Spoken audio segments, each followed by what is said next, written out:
Hello, everyone. Welcome back. The podcast series Workable Hire by Preeti Nirke. Today, we have very special guest who is powerhouse who believe that leading the world should never mean losing yourself. She is a bilingual international speaker, a leadership mentor, and a founder of Ignite Your Inner Potentials. With a journey spanning from India to Montreal and now in Calgary, she brings over 20 years of leadership experience and deep multicultural perspective to the table. She is a mom and a business owner and a scholar currently finishing her Master of Consulting Counseling, psychology, meaning doesn't talk about the leadership, she understands the deep rooted psychology behind it. Through her signature CALM framework, she is teaching women how to lead with impact without the cost of self betrayal. Please welcome the incredible, amazing Madhura Joshi. Welcome, Madhura. Thank you so much for having me here today. Thank you so much for accepting my, that invitation. And on the last moment, you were like, we were running late a little bit, and we finally made it here. Yeah, no, my pleasure. My Yeah. pleasure. So we have like a lot of viewers where they might not be aware about your, business as a coach and all those things. Would you like to share more insight about that?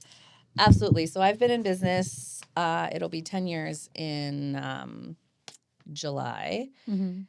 And I started once I got laid off. I've worked in oil and gas recruitment. I have a bachelor's of management in marketing, actually. And so I was pregnant with my first when I got laid off because the bust was happening in oil and gas in 2016. So knew was made for something more. I knew that there was something else calling me. I didn't know what. I thought of actually going back to school to be a vet, but my son, my eldest, was just coming up to a year at this point. But he was not willing to stay with anybody. He was my Velcro baby. I was still nursing him. There was no hope. There was no hope that I could leave him. And I was looking at the credentials to get into vet school, and it was so high that I said, okay, I will have to take another year full of courses, prerequisite courses. And I said, forget it. So did a lot of soul searching after that and realized, okay, the coaching industry is very big. Mm-hmm. It was bigger in the States, and it still is to this day. It's much Right. bigger in the States. However, I knew, okay, I liked that. I always held some sort of role as a coach, whether it was as an assistant manager. I was coaching my team on how to get to the next level in their sales or how for them to grow to their next level. And as well as if you're a recruiter, as you know, you're coaching your clients on how to interview, you're coaching your clients on how to write resumes properly. Mm-hmm. I've coached basketball, I've coached soccer. I'm currently coaching my son's soccer team. Like the professional one? Like No, okay. with kids. So like Okay. my son is now 10, he'll be 11 in September, and I coach Okay. his soccer team. So I've got 14, 11 or 16, 11-year-old or 10 and 11-year-old boys that I coach. Wow. So you like learned soccer before? I and used then to you got- play. I used to play competitive when I grew up in Montreal. So it's always been a part of me. And I asked myself, okay, what is it that I'm passionate about Mm-hmm. that I can still raise my son and have the family and all of that, but still there's more for me. It's very nice to see Indian women, first of all, teaching soccer and then playing with the kids, and because it's very rare. Like I haven't seen many Indian women in that Yeah, I space. think I was always into sports, and I remember when I went back to India when I lived there when I was 14. All of my classmates, all the guys were like, "How is this girl playing?" Because I played cricket. Okay. I loved sports. I was always in it. Uh-huh. My parents always got me into all the sports, tennis, you name it. I played tennis, volleyball, field hockey, floor hockey, soccer. If there was a sport, Uh-huh. I played it. Basketball, volleyball. And I remember I was in grade 6 and I coached the grade 5 team basketball Okay. back then. So it's always been in my blood. It's Okay. always been something people felt comfortable coming to Uh-huh. talk to me. They Right. felt open enough to do that. So in all of that, I realized, okay, so this is something. There's something to it. But I didn't have the years of experience I have now 10 years ago Mm-hmm. when I started my business. Right. So I'm like, okay, I don't have 20 plus years of experience. How can I do this? How can I really serve people? And what I found was that, okay, I need some schooling. So I went back to school, and it was perfect because it was 6 hours a week in class, and I was online, but it wasn't self-taught. Okay. It was out of Erickson International in Vancouver. I wanted a Canadian school because, first of all, the US dollar is, as we know, higher. So I said, okay, let me pay Canadian dollars for this. So went back to school, got certified as a professional executive coach, and that was the beginning of my journey since then. And so I've done mentorship, coaching, professional speaking. I'm a keynote speaker. I've spoken internationally now. And I've gone on journeys helping both men and women. Throughout it, there was a point where I was a coach for dads because I know the stress that men go through where they're working outside of the home and they're not home in time for dinner. Right. So I had a whole coaching platform around be home in time for dinner. I've worked with lawyers, accountants, bookkeepers, fitness instructors. So it's been across the board. And so through my journey, I finally landed on feminine leadership.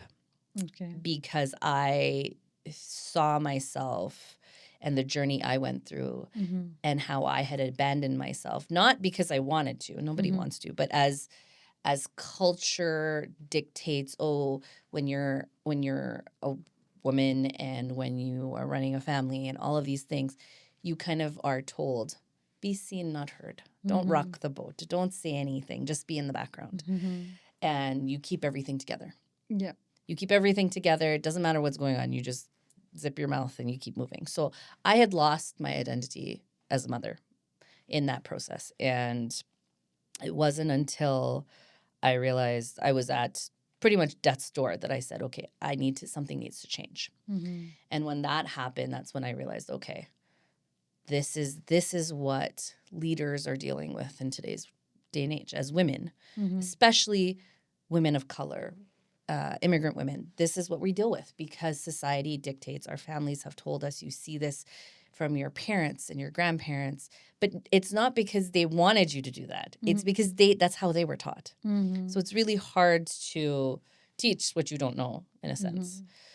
So that's how I landed as being a feminine leadership mentor and helping feminine leaders really learn to thrive without abandoning themselves for success. So, what are the most common questions you have seen, like from the Western women who are leader or Eastern women who are leader, like the people from both world? Because you have background in India, now you're in Montreal, and currently you're reside in Calgary.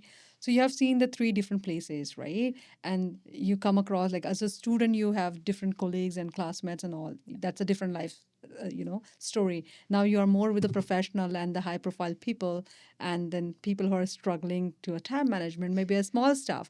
But now, how these three different areas shaping you as a leader, and what common trait you are seeing in a people? I think the biggest thing is because I grew up in Montreal. So I was young when I moved to Calgary. I was 14 when I moved to Calgary after spending a year in India. So what I've seen as I've worked in corporate and as I've dealt with leaders across the board, a lot of it is boundaries, especially for women. The ability to say no, the ability to speak up, to use our voice. I remember, when was it? I would come back home with report cards and the teacher would say, she's always talking in class. She's always talking in class. And I would love to go, and lovely teachers, but I would love to go back to them and say, I get paid for this now. So thank you very much. But I think the biggest thing is there's boundaries.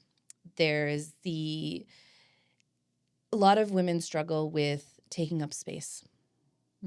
Because either they feel they don't belong in the rooms, they don't belong at those tables, and they're too loud and they can't read the room, or they just become very mouse-like. They don't open their mouth at all and they just put their head down.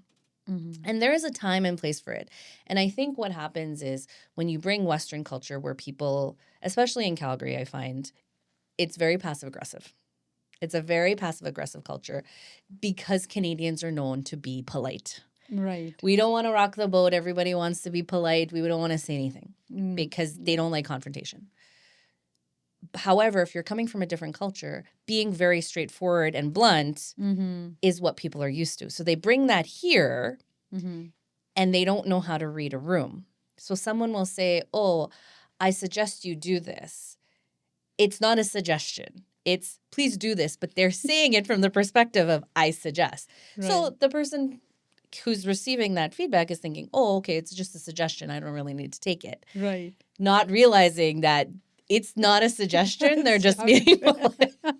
They're just being polite. So I Right. think that is the biggest thing is some people want to be very blunt and straightforward, but it's not how it is here.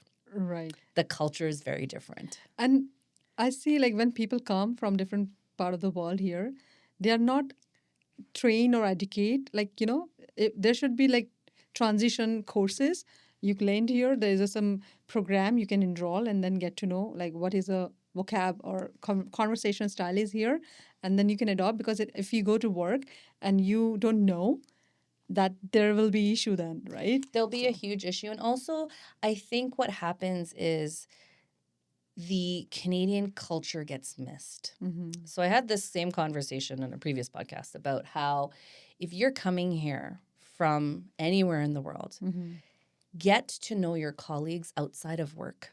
Mm-hmm. So if you have events that are going on, make sure you go to them. Don't just go home because they want to know they can trust you outside of the four walls of the office. Mm-hmm. They build that relationship, and relationships are what is going to move you up the ladder.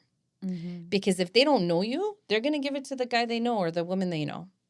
That promotion will go to the person that is the team player. Yeah. If you don't have to drink, you can still go to the pub and get a soda. Mm-hmm. It's not about that piece. It's learning how those team building events go to them. People want to know you're a real person outside of the office. Mm-hmm. And I think that piece is missed a lot of the times because you're like, who is this person? You don't know who this person is. And then how are you supposed to trust them with bigger projects because you don't know their personality, you don't know if they'll fit with the account maybe that you're planning to pass along. So I think that is a big thing as well. Mm-hmm. Is there's a missing piece, but people also don't know this. Yeah, like it's honesty. Yeah. It's like people really don't know. And then other side of the story is like other people also like who is here already, they also don't pass those information. Like if you've been old here and you lived your life like 20 years, for example, here. But if somebody coming to you, you will be like, hey, this is the process. You should be like working on this area. You will be fine. I mean, there's no right or wrong, but it's just like the way it should be. Yeah, and I think, or yes, there should definitely be a course. That is something I think is truly necessary for newcomers to Mhm. Canada. But that's where the difference is between leaders, female leaders, West, East, Mhm. is that the communication gap is there on Right. how to really communicate. Know to read the room where you do need to be assertive Mhm. and where you need to step back and just notice how people are speaking and where to come in. And what are the common problem between both leadership style? Like one is a passive aggressive, and when one is like coming with bit a little different mindset, maybe a little aggressive, but at the same time coachable. I think the biggest piece is the coachability. Okay. That coachability piece is being able to check your ego at the door Mm-hmm. when you come into a leadership role Mm-hmm. and learning from those around you. I think what happens is when you get into a leadership role, if you're not able to check your ego at the door and your pride, you're going to find yourself in hot soup. Mm-hmm. There are so many different personalities that come into a room. If you have a boardroom of 10 different leaders sitting at the table, that's a whole lot of ego sitting in that room. Mm-hmm. They've worked hard to get there, and that's fine. But when you're trying to accomplish the same goal at the end of the day, you all need to check that ego at the door so that you can work together. And when you understand the different personalities in that room, you can end up succeeding a lot faster than if you're constantly competing with each other for the mic, so to Right. speak. Yeah. No, I love that. And here I have seen like people always give often like benefit of doubt and then ask secondly, like, okay, so what I understood, what you said, and is this, are we on the common page? Are we on the same page? So this is like very good to recheck on whatever you are shared. And then other person is receiving the same information, what you are talking about, right? Another way, it could be like misconversation and then it will can create another chapter, right? Yeah, if you don't check in with the other person and say, and check in to make sure that, hey, did you hear what I'm actually saying? It's like Yeah. talking to a kid. Yeah. Hey, can you can you go find your whatever? And the kid is like, yeah. Did you actually hear what I said? Yeah. No, I didn't hear. I wasn't listening. So it comes down to the same kind of thing, is always check in to make sure that both parties are on the same page. Because if you're not, as a leader with your team, it becomes very difficult to get everybody to do what you need. You're all after the same goal. Right. And if one person is hearing oranges and you've said apples, you're not going to go very far. And they won't understand. But also, I think there's a new issue in the workforce, is that people are scared to take steps to do the work because they're scared to make mistakes. Right. Instead of feeling empowered to do the thing, they're feeling scared. So they want to overly check in. Yeah. I remember working with a company. It was a small printing company here in Calgary. And it's a husband-wife. And the wife was saying, oh, all the employees keep coming to us. I said, put a sign on the door and say, please check off this list. If you have done X, Y, Z, then knock the door. Because it gives them accountability and empowers them to try it at the end of the day. Because if you don't try and you go to your team lead or your boss, it becomes very hard for them to coach you or say, hey, how can I help you, if you haven't even tried. First off, they hired you for a reason. You are well versed in what you do. Trust yourself. Even if you're coming from a different country, trust that you know what you're doing and take the steps. As long as you know, this is the blueprint of what I need to accomplish. Trust that you can accomplish it. Try it. Then go to them. Because what's going to happen is if you go to them before you've tried everything, they're going to get frustrated and that relationship is slowly going to start to dwindle.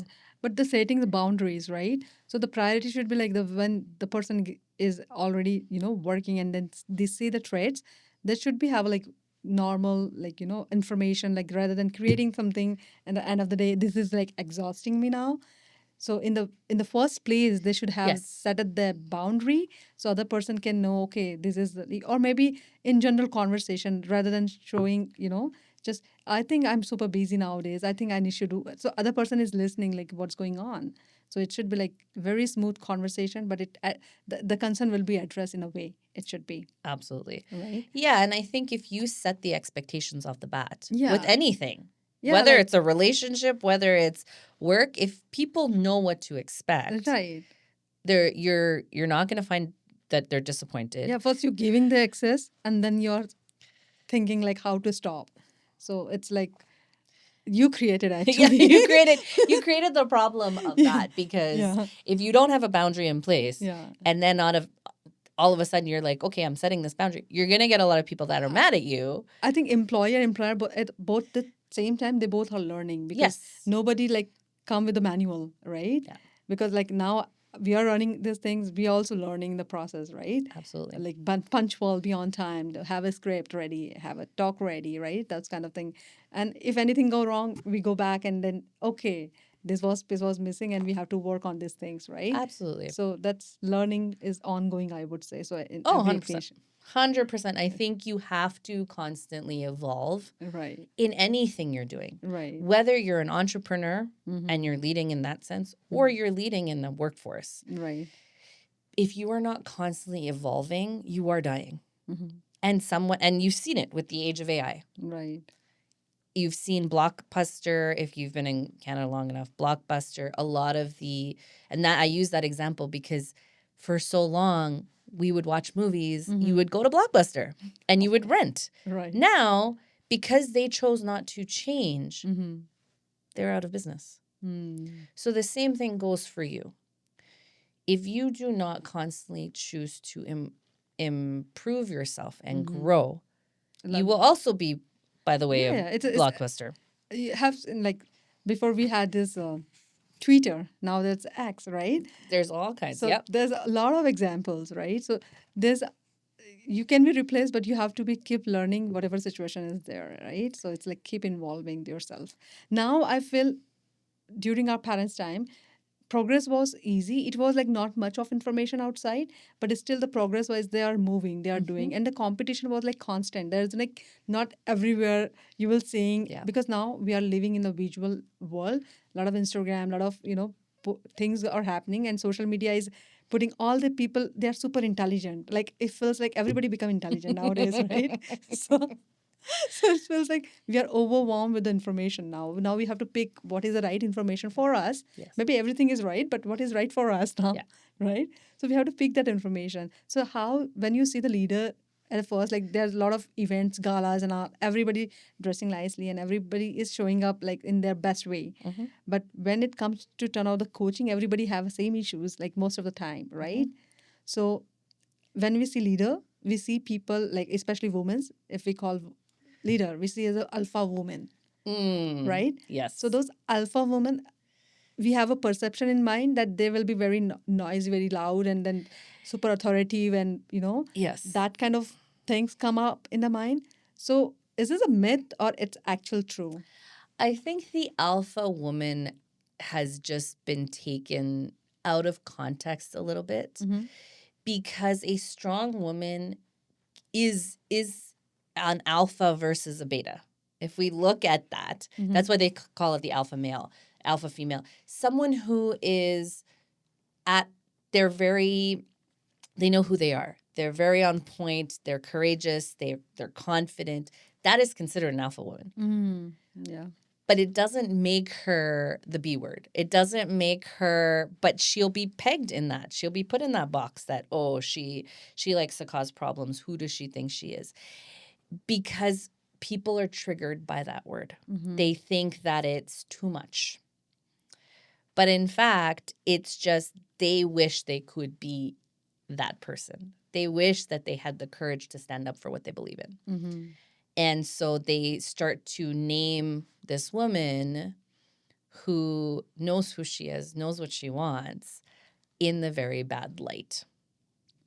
So it's not about it being a bad word. It's just the perception and the definition we've placed on it. Because you see it. You see the baddie woman, or I'm a baddie boss babe, or what the Instagram streets or the internet streets have taken women on a whole new level of what it is to be a woman. Right. And what it is to be a leader. But the alpha theme is not a bad thing. And I think we need to change the definition of what it truly means as a leader. Because, you are going to be someone who's going to go out there and you're going to be you're going to be bold. Let's just put it that way. You might not be the loudest in the room. Being a good leader does not require you to be the loudest in the room. It needs you to be the most magnetic and most confident, but that doesn't mean you need to be loud. Right. You can be quiet. You can be soft spoken, but what you say that matters and how it lands, right, is what matters. And I've had that told to me. Oh, I loved your talk. You weren't loud. You weren't screaming. So you don't have to be the loudest in the room to get the attention. But how you show up as a leader, how you're dressed, how people, your energy speaks before you walk into a room. Mm-hmm. So if your energy is one that's closed off, people are going to think, yeah, this woman is unapproachable and call you every name in the book. But if your energy is welcoming, it will be magnetic and people will be drawn to wanting to know, who is that person? Right. I'm sure you've been in rooms where someone walks in and everybody turns. Yeah, like They turn and they're like, who is that? That energy comes from that courage to stand out. But you don't have to be loud. You don't. And I think that's where we need to shift what an alpha woman truly is, because it's not about this super aggressive female. She's not. She is a woman who knows what she wants, willing to go after it. Yeah. And often I feel like in a curriculum, when we study as a student, we all trained for being an employee some point of time. We never taught from the childhood like to be an entrepreneur, how to be a boss, how to not a boss, the right word, but how to be own your own story, how to be a leader. And if you're a leader, but how you will manage your team, that is small bounding like we do in a project work and a group exercise and all those kind of things. But as a mentality, like this is the other path you can take. You're going for the engineering or medical or whatever a subject you're picking to be in the future. But first, like, okay, calm down, think clearly where you're standing, what you want to be, right? So we see the competition nowadays. Like I have seen a lot of students, because of the AI, they are not getting the right jobs, and they have their own, dream world in the brain, but they are not able to reach it. They don't know how to get there, right? So there's like a lot of, not the frustration, but a lot of like confusion going on in youngsters as well, right? And we see ourselves as a, midlife now, because we are uh, having a kid and elder people. We have to take care of both of side at some point, right? But as we are like seeing ourselves managing everything now. So what is this psychology, and how our education system trend more better way to the new kids? I think our education system is at a pivotal moment right now because AI is such a fast moving thing that our children's generation, it's going to be very different on how schools train, because now they're leaning more. I know from the University of Lethbridge, there's actually an entrepreneurial side that people can take on how to really learn how to be entrepreneurs. There's leadership courses out there. All of that is there. But what I've found is true leaders aren't made in school. They are made in the hard times of life. They're not made in school. You can read a million leadership books. Yeah. There is leadership books from Stephen Covey, 7 Highly Effective Habits, right? Like you can find all of the books. Yeah. There is knowledge is everywhere. Yeah. It is at our fingertips. You pick up a phone, you put into Google, it gives you. You put into ChatGPT, it spits out information at you. Information is everywhere. But the pivotal moment now in schools is the critical thinking aspect is also going to change because of AI. Kids can now spit out a paper like that. It feels like there's so much information, but our processor is not meant to, reboot and, upgrade themselves. Like, okay, this 2.0 is there, 2.3 is there, right? Yeah. Because we are still in the same zone, but all this information. And what I've learned, or unlearning is equally important, because you keep learning new thing, but and you have a old thing also, whatever you have learned, and that you are keep, putting information there. So it's piling up. It is. We don't have a delete option there, right? Unlearning is a huge part of the growth, how to grow into the leader you need to be. And so the younger generation now coming into the workforce, it is a challenge, because you are now competing not only with other people, but you're competing with AI. You're competing with that. So it is really understanding who you are. That piece, no one can replicate that. It does not matter if there's 10,000 different AI options. No one can replicate who you are when you're face-to-face. People still crave face-to-face communication. True. Zoom is there, but we're zoomed out. Since COVID, we are zoomed out as society. We want connection. We were created for connection. That's why networking events are so important, because when you start to connect with people, they get to see who you are. They get to see the truth of that person, the character behind who you are, that will allow you to land those jobs. Right. But if you are just sitting behind a computer, yeah, the next person is going to get it because they're probably stepping out of their comfort zone and going and meeting people. So go meet people. That next generation needs to, because that is what's going to be the a differentiating factor between if they make it or not. Right. Because you cannot replicate a human in that way. Sure, you can create a robot and all this stuff and AI and all of these things, but the character and the heart, you can't replicate that. Yeah. Because you have like emotional intelligence. You react, you understand, and then you respond to that way, right? Because what you understood without ignoring your own judgment call from that. But in AI, it's like everything is making you feel good about yourself when you write something and ask something and give a bunch of information. But I feel like those information you have to filter out. You have to use your it's You do have to use your own head. AI is an amazing tool. right. AI is an amazing tool, and it makes your life easier. And that is how society is supposed to go. We're supposed to grow to make our lives easier from where it was. Right. But it is not there to replace critical thinking. Sure, AI can bring out, you have a whole bunch of ideas in your head, put it out into AI, and it will spit out, okay, yeah, this is where you're thinking. Okay. Or based on everything you know about me, because I've poured my entire life story into you, help me generate some ideas, or help me clean up this email. Absolute great tools. It saves you a lot of time, but it still requires you to go and input that. So first you put the command, and then you read what is there, how much true is there. Because even if you're doing research, I've seen like I did research, but I feel like a lot of information is just like not making any sense. Then I have to redo again. You have to ask it, Right. but you also have to work with it. It needs your brain at the end of the day. It cannot function. If no one put any information into Claude or ChatGPT or anything, it would never be anything. Yeah. It requires humans. And that is the differentiating factor for students coming in, is how can you step into truly who you are? But that requires you to do some real self reflection, all those kinds of things, because you cannot tell someone, hey, this is who I am, if you yourself have no idea who you are.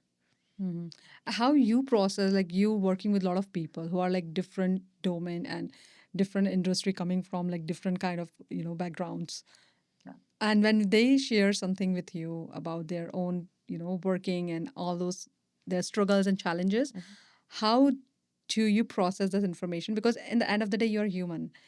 And you feel for things, right? And your brain also work like, okay, this situation, how the other person should behave, and you have to plan or customize the answer according to the person.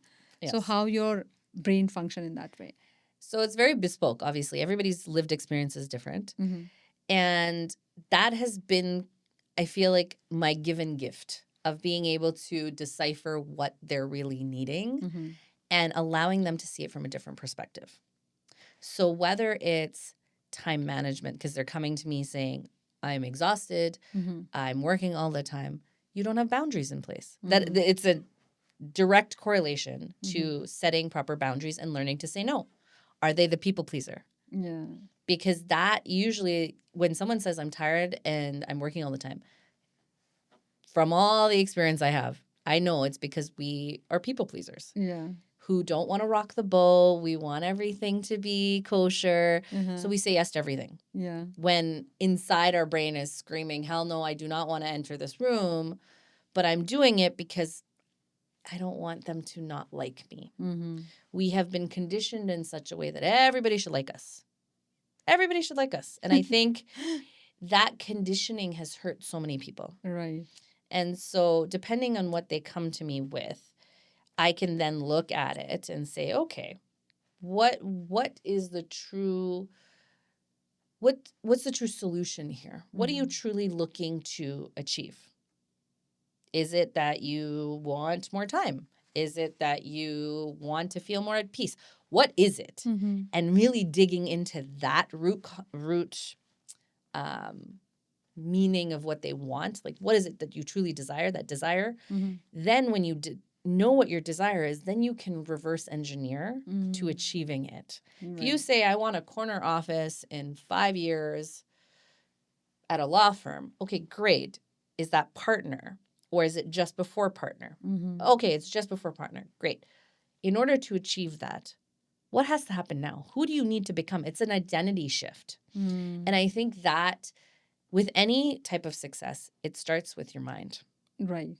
You can learn skills all day long. You can learn all the skills. But if your mindset is not on point, it doesn't matter. And that's why if you even look at athletes, very successful athletes, Mm-hmm. they will visualize, for example, basketball players, they will visualize shoot like taking that three-pointer shot before they even step foot on that court. Mm-hmm. Right. Because your mind does not know the difference between reality and what's the imagination. And I think it's very important that you should have an end plan in your brain already. If you are taking some courses, then you should be knowing like, okay, when I'm going to finish this courses, how I'm going to finish this courses, how much time it will require. All these like questions you should have to self introspect. Yeah. Right. So being said, like when you know what you're doing and you have the all answers, you will be more prepared for those, right? Yeah, and I think even with everything you're prepared for, every time you up level in Mhm. your career, you're going to hit a ceiling of your limiting beliefs. If you've only ever run a team of 5 people Mm-hmm. and you now get a promotion to run a team of 25 people, that will shake you. That will shake you to ask yourself, can I do this? Am I capable of it? Not because you're not, but because subconsciously you've Yeah. never done it. So the unknown is you're afraid of it. Right.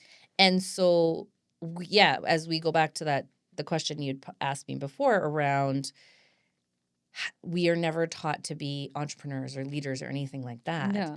So if you've never done it, you're automatically going to feel like you need to retract from the unknown because fear is now holding you back. Because you have the idea of easy life, Oh, yeah. right? The idea of easy life, like do a study, go work, and then find yourself in, and in somewhere which you feel belonging, Yep. right? But creating something your own, you need to have that constant brainstorming, what's going on in the market, how I can be more competitive, what a new product I can launch in this. Okay, am I doing good enough, or what I need to learn more? And if especially you're a solopreneur, and you don't have any support, then you have to do the marketing, HR, All everything of by it, your own. the whole So kit and caboodle. And I think entrepreneurship is not for everybody. yeah. I will, if you are not prepared for the self development piece to know who you are at such a deep, deep, deep level, and the doubt and the fears and the tears and the frustration and wanting to throw your hands up and give up, don't become an entrepreneur. Do not do True, it. true. Because it's not just it sounds easy to become something like that, but Yeah. it takes a lot of things. Courage especially. And like for me, when I started my own work, then I realized before as an employee or business in general, you can complain about things, but you become something you don't have to complain because you have to work toward that. You can complain, and you will. You will complain. You will be frustrated. You'll think, okay, should I go back to work? Should I do? The amount of times I have looked at Indeed over the last 10 years because I was thinking, okay, is this really what I can do for the rest of my life? Mm-hmm. Not because I am not capable, but Mm-hmm. because there are times that the fluctuation of being an entrepreneur can be scary. And I've had the conversation with other people around that. They're like, "How do you do it?" I say you have to have faith. Yeah. You have to have faith that is so unshakable that you will be guided Yeah. to what that next step is. Like for me, I same to just add on this.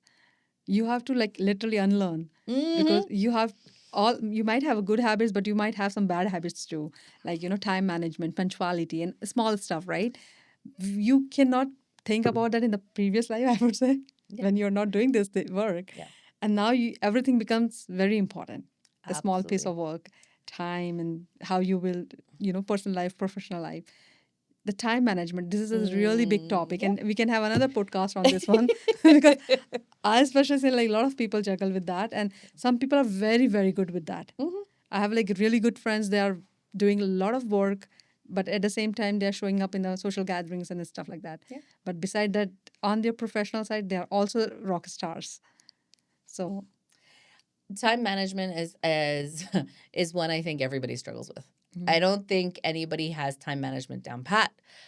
I think you learn how to make it work as an entrepreneur, and it's all about learning. It's about learning and course correcting and adapting and doing all the things. But time management, boundaries, learning to know where your energy leaks are, especially if you're working from home, knowing that clutter is going to make you feel very overwhelmed, knowing that your spaces need to be clear so that you can flow, the energy can flow and give you the creative juices to move forward. right. So all of those things come into play, and I think it's all about, what habits do you have? What habits are working for you? What don't? I know for myself, when I went back to school, I've always been the person who writes their paper at the last minute. Always. Without fail, I will write my paper last minute. And I will do very well. And the reason I found, because procrastination is a very interesting thing. It can be very stifling. A lot of times you're like, okay, I need to do this, I need to do this, I need to do this. But if you do not put a timeline, if there's no deadline to what you need to do, you'll never do it. You'll never do it. Your brain will pick everything under the sun. There's laundry, there's dishes, there's taking the dog out or dealing with the kids, everything other than what you have in front of you. Right.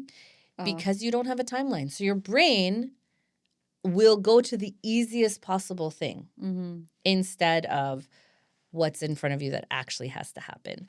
So it's always about writing, setting yourself up for, okay, what do I need to achieve by what date? Set a goal and set a goal date for that thing. And for me, it was, okay, I know I'd have the paper due. I know what I'm writing about.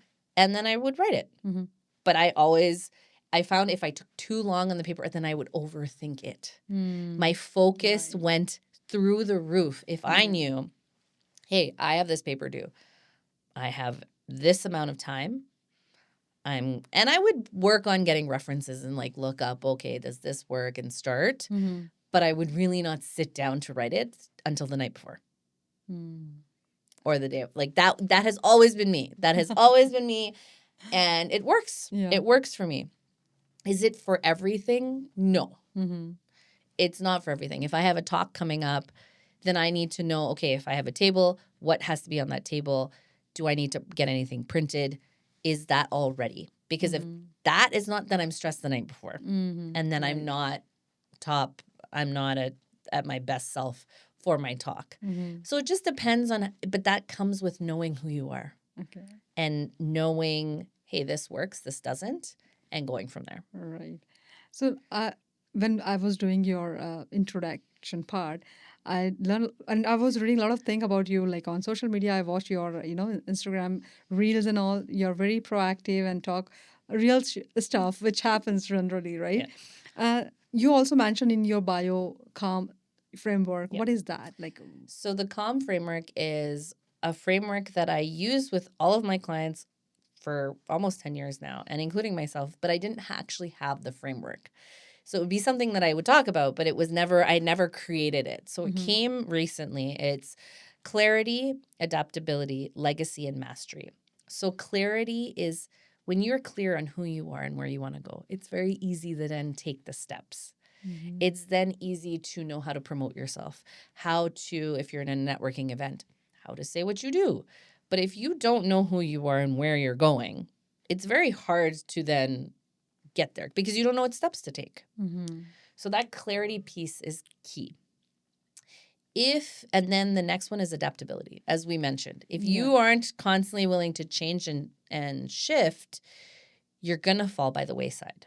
Right. You need to be able to adapt to life circumstances, to work circumstances, to whatever happens, because that is how you're going to be able to move forward. Right. So that adaptability piece is very much key. And even with the C, it's also communication. So if you're clear, you can communicate effectively. Mm-hmm. If you're clear on what's required of you, you can then communicate, hey, okay, you know what? This is working, this is not. And that goes as a leader. If you know, here, this is what I require from my team, you can then effectively communicate it. But if you are not clear about what your expectations are of your team, it's very hard to communicate that. Mm. And then legacy.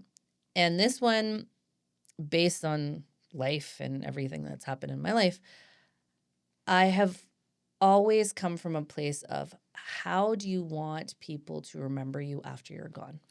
You know what? I just had this question in the very last for you, and you just hit that. Please go on that. So we are so in the day-to-day life, we're so it's on repeat, right? Get up, get the kids to school, then start your day. Right. Repeat, take them to sports, all of the things.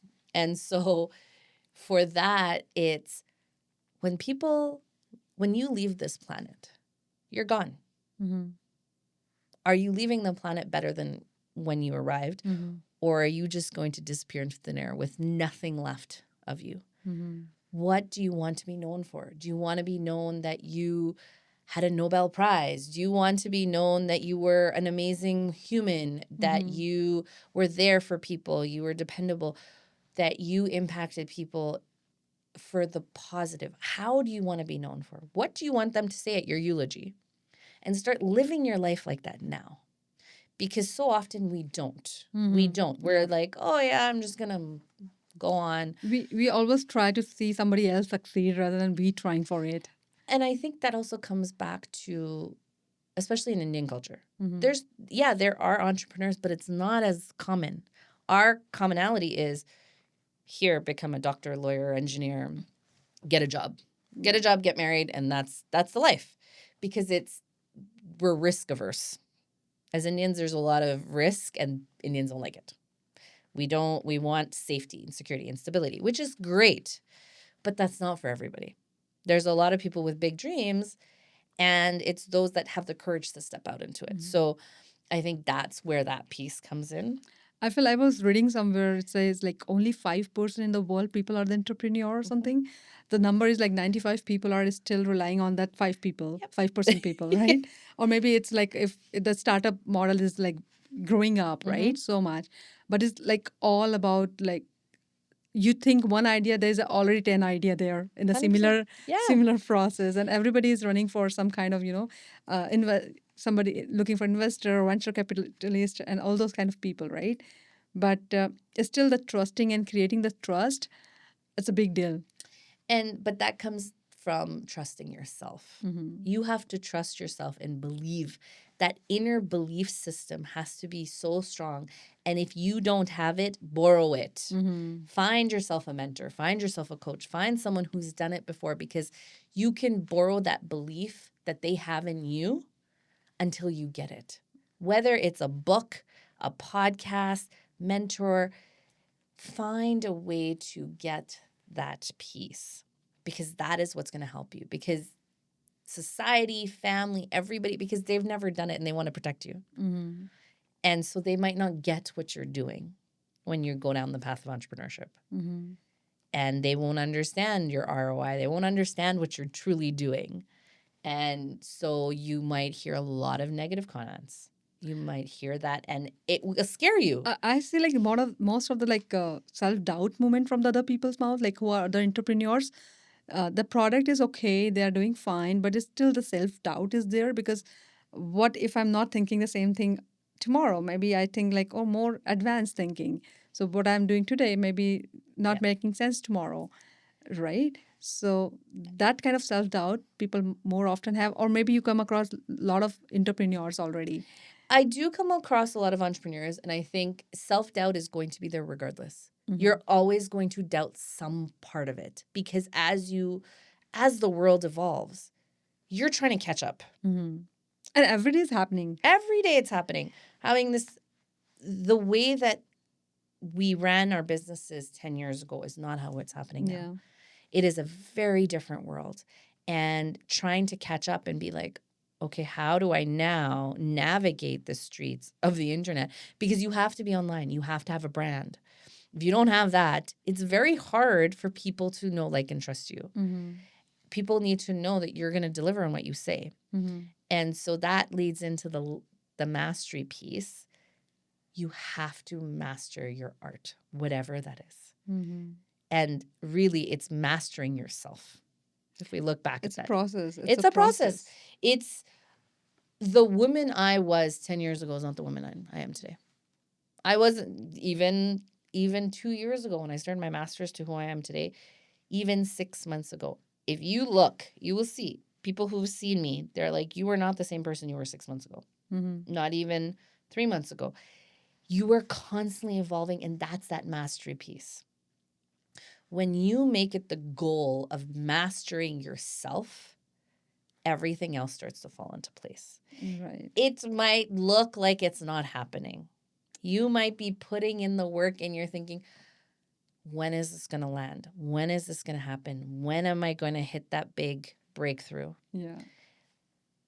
But that's that moment. I'm sure you've seen that meme where the person, there's diamonds right on the other side and they're just about to pick at it and they turn.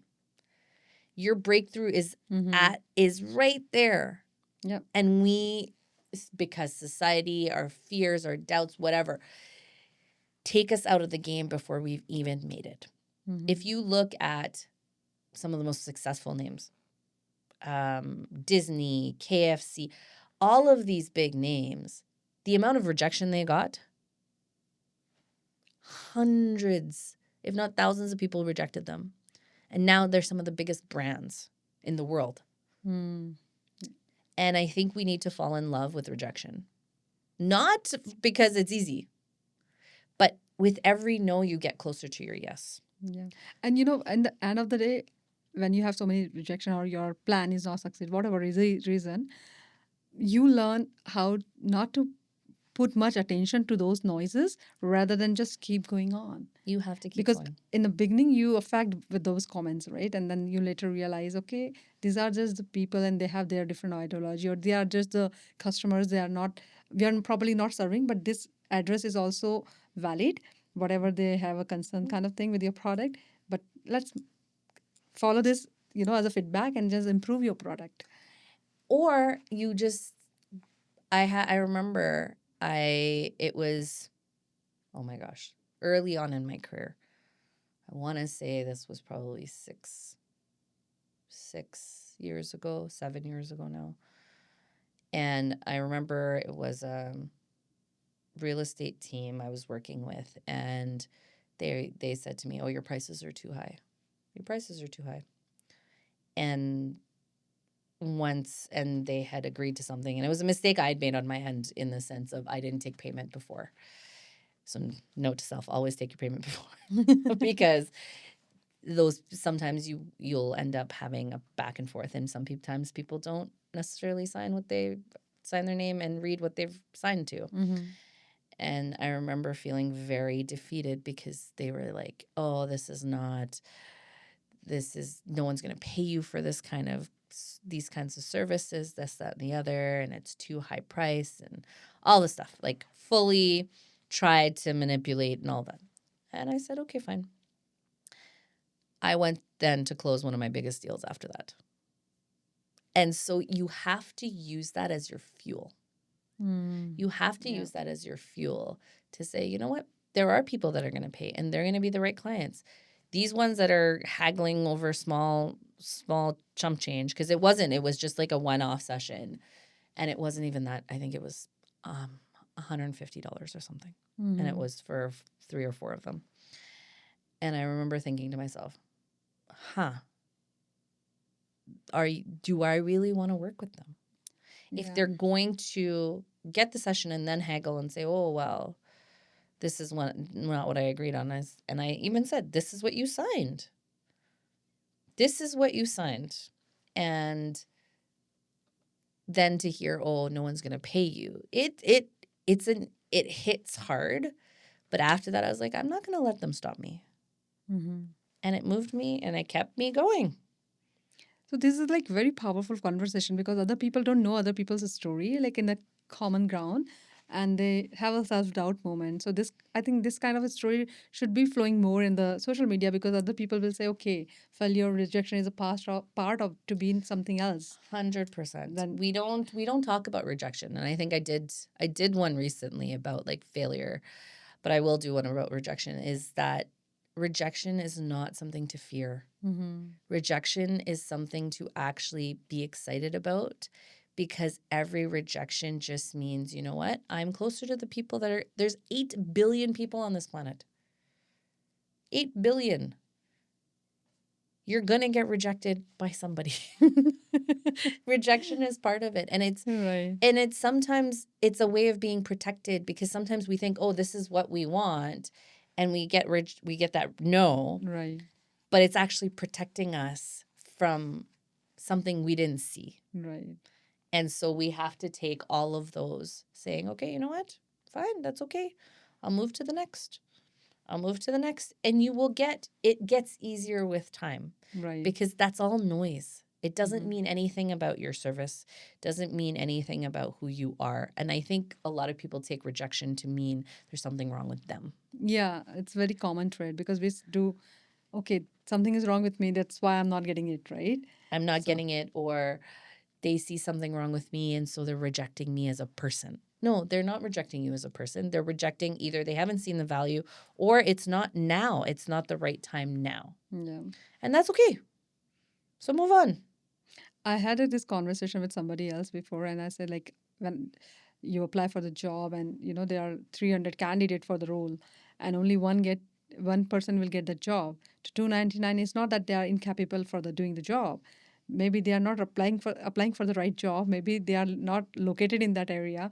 Maybe they are missing some information, or maybe the environment maybe not right for them for that company. So it's okay to be rejected. It's okay. Just keep doing your Keep practice. going. Just keep moving forward. The only time you can fail is if you give up. Yes, that's The right. only time you can fail is if you give up. And it's not always going to be easy. Right. Whether you're looking for a job, whether you're leading a team, it's not always going to be easy. There's going to be days where you want to throw your hands up. Right. Have your cry, have your pity party, get up, and then keep moving. Right. That's really how it is. It's all about moving the needle forward and making sure that every day you are the best version of yourself that day. Right. Whatever that looks like. That could be, you know what, I'm tired, I'm taking a nap. Fine, take the nap. You can't work on empty all the time. You can push yourself during those critical moments of, okay, I need a deadline, or I have something that absolutely has to happen. Sure, you can push yourself, but that's not something that's constantly you can't sustain that. It's not sustainable. So allow yourself to fall in love with the no. Mm-hmm. And you were like coach. You are a coach, but you were like recruiter before, become a coach, and now you are taking your part toward the psychology. You are also like consultant right now Yep. for the companies, and now you are going for the counseling in the future. So this transition as a person, how it shaped you?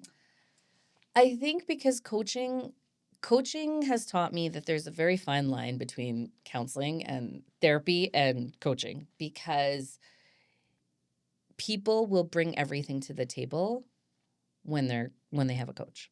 Okay. They'll bring all of their baggage, everything.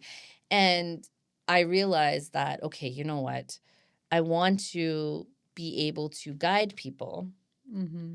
in a way that can help them, but without really stepping into the therapy side fully, or the like figuring out, okay, which lane are we going? Yeah. So this will open up more doors for me to Mm-hmm. be able to help more people. True. And it kind of just lined up. It wasn't, if you asked me 3 years ago. Oh, because I thought about doing my MBA, and I'm like, I'm not going into really going into the corporate side of things. Like, I'm not planning to run teams corporately. There's no point in doing my MBA. So I never did that. And then somehow, I don't know if I saw an ad, and I saw, okay, there's a thing to do your master's in counseling psychology, and I thought, people have always told me we feel so safe talking to you. I've had people tell me their life stories at the till at Walmart. Like, But when I saw your Instagram post, like the shorts there, I feel like you more suited for the lawyer kind of, work because you're very upfront. I mean, upfront in the sense you speak your brand, right? You're not shy. You're not thinking that other people are judging and whatever. You're very clear, I would say. So, okay, I said what I have to say. I've said what I said. But you know what? That took me a long time, Preeti. To be completely honest, I was not that person in the sense of she was inside. But to bring her out has been a journey.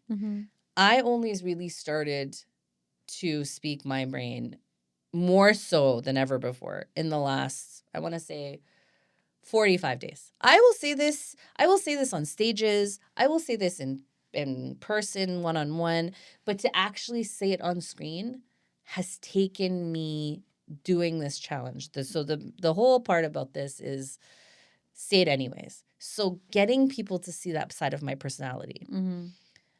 And so when you say, oh, you're very upfront, and my dad has said to me, oh, you should become a lawyer. And I'm thinking, why? He said, because you like to argue. I said, okay. But law, I thought about law. Very much. Because you match with the personality, you can help people who don't have a voice probably and then they want the support kind of thing. Yeah, I thought about it. Law is also a very very stressful. I work with lawyers. One of my longest clients is a lawyer. I know exactly the stress that comes with it. And I was like, no. And especially now being a solo parent, I can't, there's no way going back to school while the kid, like I couldn't, that wasn't something that I could do. Yeah. Whereas with my master's, it was online. So I could still manage all of the other responsibilities I have to then do that and also be a mom. Yeah, and you picked a very nice career path as I say, because being recruiter then coaching because it's all interdependent because you have seen you work with the people a lot of times, so you know the people and what you're doing and how you can support. So it's also good in a way. Yeah. But, yeah. No, and it's given me a lot of insight into how humans act, right? Human behavior. And I always find it very fascinating. I am that girl who watches true crime and is just purely fascinated about how does someone go from point A of being a completely normal person to then committing murders. That is my jam. That is so I've always been fascinated with psychology. I've always been fascinated how the brain works, how humans act depending on their scenario. There's a lot of, and I think for me, having gone through therapy myself, I have seen a gap in the fact that there's not enough people of color. I won't even say women of color in the industry, but people of color in that career.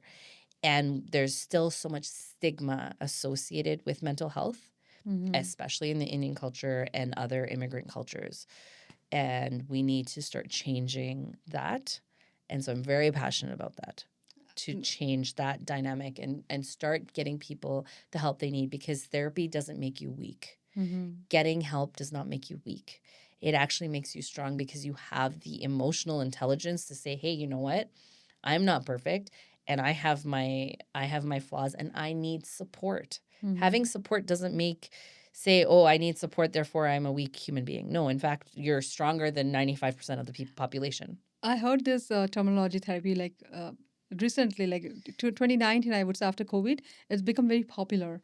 Before it was not that common in common people, basically. Yeah, high profile people like the actress, they used to talk about these things, but like normal people is like go to your mom, go to your dad, go to your friends, talk to them, and just go and get a coffee and you will be fine, right? Yeah. Because there's nothing too much to do. You are dealing with your own thoughts and you just need to control on yourself so you can control on your thoughts. Because thoughts is like, okay, I'm having exam, I'm having anxiety. Oh, what should I do? Because you did not study it well ahead of time. That's why you are in this situation. Yeah, and I think there's also the miss for me. So, for example, coming back to exam, I actually had test anxiety. So Okay. I would study and study and study. But come time for the test, Yeah. I would blank. Mm-hmm. So my grades would not reflect the fact that I knew what I was like. I'd studied all of it, but as soon as I sat down to that test, I would freeze. And so there's there's so much that's happening in the world today that people aren't. We've had gone through COVID. We've gone through, especially the generation, the the millennials. We've gone through 9/11. We've gone through wars. There's always something happening. So our trauma response, how we handle stress is a lot. Like we've seen the world way differently than many generations have. And we're also the generation that was there before technology really hit. Yeah. We are that and I love to call it a beautiful generation because it was a beautiful generation that we got to experience life outside of technology. Yeah. I know the playtime, going The with friends, hanging playtime, the out. friends being outside. Like now I see my kids, they have friends in the neighborhood and everybody wants to go outside because it's nice, which I love. Mm-hmm. I'm like, please go outside, take your bikes, go to the park, enjoy, because that's how I grew up. Mm-hmm. But it's something because what therapy was associated with before was you were a crazy person. And so no one wants to talk about it. No one wants to talk about depression. No one wants to talk about anxiety. No one wants to talk about any of that because they're not nice conversations to have. They're very real and raw. No one talks about what happened to them when they were kids and childhood trauma and any of that. Nobody wants to talk about it. They're like, "Oh, suck it up, you're fine. We all have issues.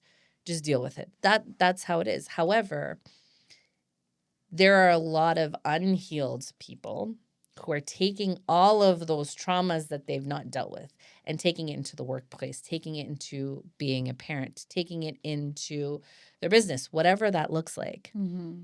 And it's impacting other people.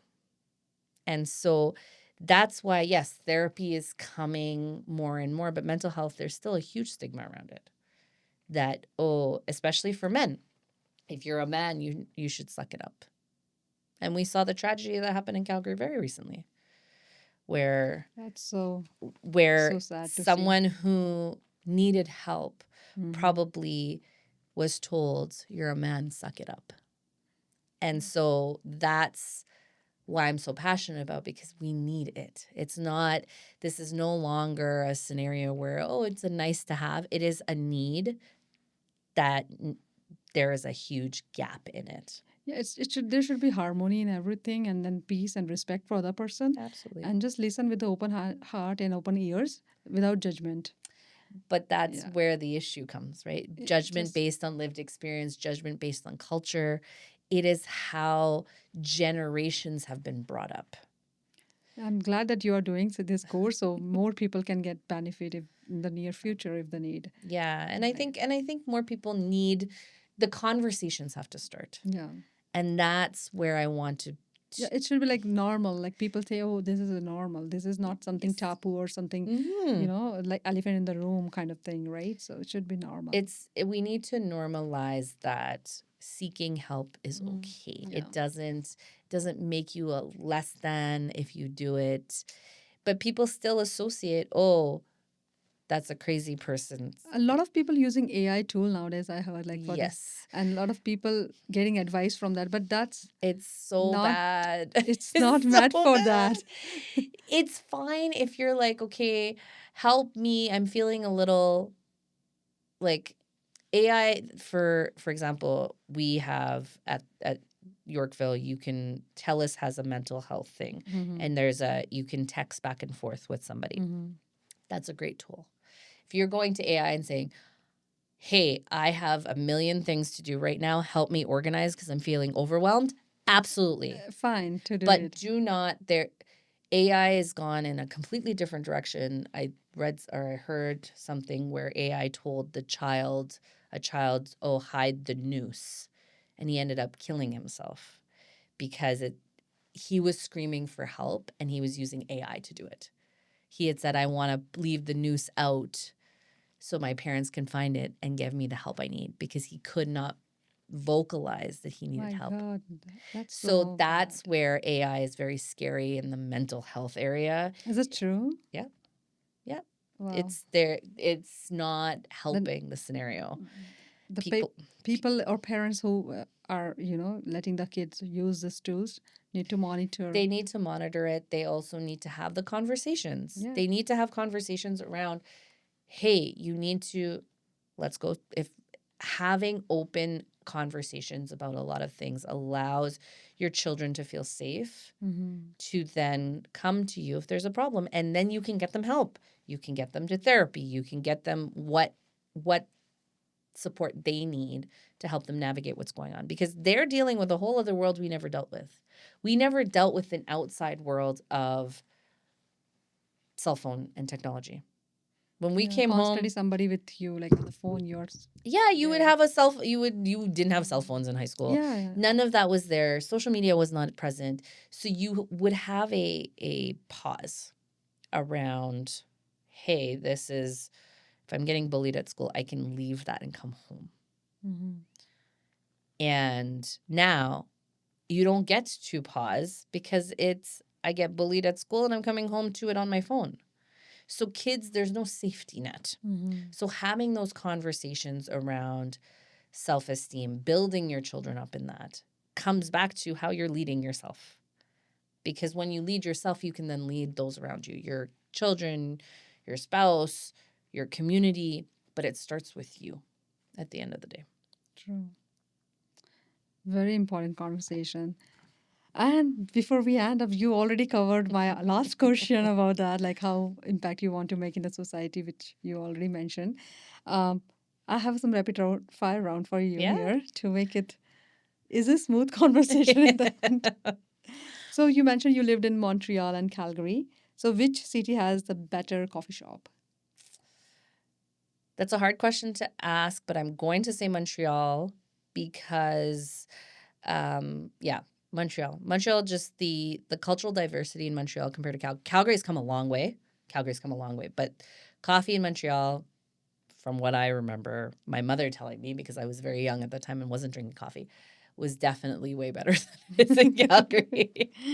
And you also mentioned you're bilingual, right? Yes. You speak French and English. Yep. Great. So what one word that you sounds better in French than the English? One word which sounds I would better. say the word love sounds better in French. Amour. Amour. It's very, there's, it just Exotic. rolls off the tongue. It's very romantic. So yeah, I would say Nice. And what is the most random object currently at the bottom of your purse? If you say very random object. a very random object. Probably a piece of Lego that I found and put in my purse because it was in the car Uh-huh. and it ended up at the bottom of my purse. And going back to Montreal again here. So Montreal bagel or traditional Indian cooked food, home cooked food? Oh, depends on that is a tough question.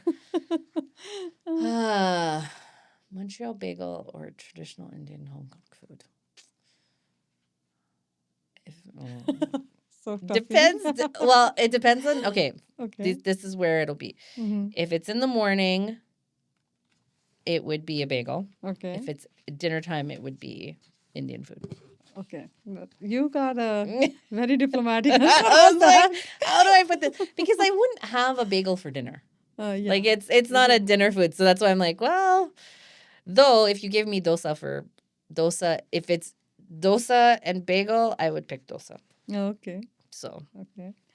And if you had walk-on song, if you are in a red carpet or any other gala or anywhere, Yep. what that song would be for you? Funny enough, I actually created it. Oh, really? I created the song. It's called, I think it's No Good Girl. I can't, like, I'm just finalizing. Do you want to sing a little bit about that? No, because I haven't memorized it yet. It's a song that I created. And so I'm actually going to have it play when I walk on stage for an event, a keynote that I'm speaking on the 23rd. So. Okay. And if you have to pick any other people's song like Bollywood or Hollywood, what it would be? I would pick a Bollywood or Hollywood song, and I would probably pick "Level Up" by Sierra Uh-huh. because it's how I've gone through. Like I've leveled up, and I'm constantly and will constantly level up my life as time goes on. So Nice. And what is your go-to way to decompress yourself after a big day or long day?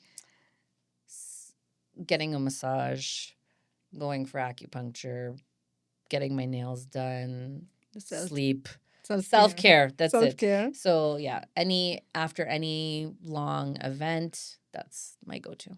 Thank you everyone for watching this amazing persons. And Madhura did a lot of great work here and in Calgary. She is a coach. She is amazing mom. She is doing a lot of sporty things, which is like she mentioned already. I don't know how she is doing so many amazing, great things. And time management also required for all those things. So that means she is good with the time management, being a coach, being a student and mom and everything. And beside that, she's a singer now, you know. So thank you so much for watching. Please do subscribe here, Workable Hire by Preeti Nirke, and please follow us for the more fun content. And this conversation is very raw, real, and coming from person's experience. It's not something scripted or something. It's very raw and talking to friend on the podcast, and just sharing the real insight of how we work, how we think, and that's real raw conversation. Thank you so much, everyone. Bye. Thank you, Bye. Madhura. Thank you so much.